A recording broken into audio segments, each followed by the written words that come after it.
ഇതാണ് കേട്ടോ പൊന്നാങ്കണ്ണി ചീര. പൊന്നാങ്കണ്ണി ചീര നമ്മൾ ഇതേപോലെ ചെറിയൊരു പീസ് നട്ടു കൊടുത്തു കഴിഞ്ഞാൽ നമുക്ക് ഒത്തിരി നട്ടുണ്ടാക്കാനായിട്ട് പറ്റും കേട്ടോ. വളരെ ആരോഗ്യത്തിന് വളരെ നല്ലതാണ്, കണ്ണിൻ്റെ കാഴ്ചയ്ക്കൊക്കെ വളരെ നല്ലതാണെന്നാണ് പറയപ്പെടുന്നത് കേട്ടോ. അപ്പം ഞാൻ ഇതേപോലെ ക്യാനുകളിലാണ് നട്ടു കൊടുത്തേക്കുന്നത്.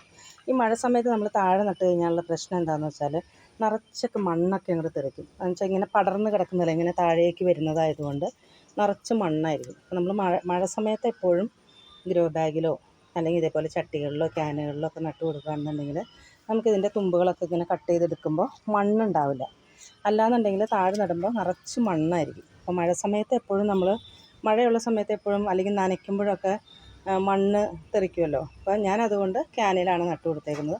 കണ്ടോ ഇതേപോലെ ഈ തുമ്പ് ഈ മുകൾ ഭാഗം മാത്രം കട്ട് ചെയ്ത് നമുക്ക് തണ്ടോടുകൂടി ഉപയോഗിക്കാം, അല്ലെങ്കിൽ ഇലകൾ മാത്രം നുള്ളിയെടുത്തിട്ടാണെങ്കിലും നമുക്ക് ഉപയോഗിക്കാനായിട്ട് പറ്റും കേട്ടോ. നട്ടുപിടിപ്പിക്കാൻ വളരെ എളുപ്പമാണ്. ചെറിയൊരു പീസ് ഒടിച്ചു കുത്തി കഴിഞ്ഞാൽ ഇഷ്ടം പോലെ ഇത് പടർന്ന് ഒത്തിരി ഉണ്ടാകുന്ന ഒരു ചീരയാണ് കേട്ടോ. എല്ലാ സമയത്തും നമുക്ക് നട്ടുകൊടുക്കാൻ പറ്റുന്നതാണ്, എല്ലാ കാലാവസ്ഥയിലും നമുക്ക് നട്ടുകൊടുക്കാൻ പറ്റുന്ന ഒരു ചീര കൂടിയാണ്.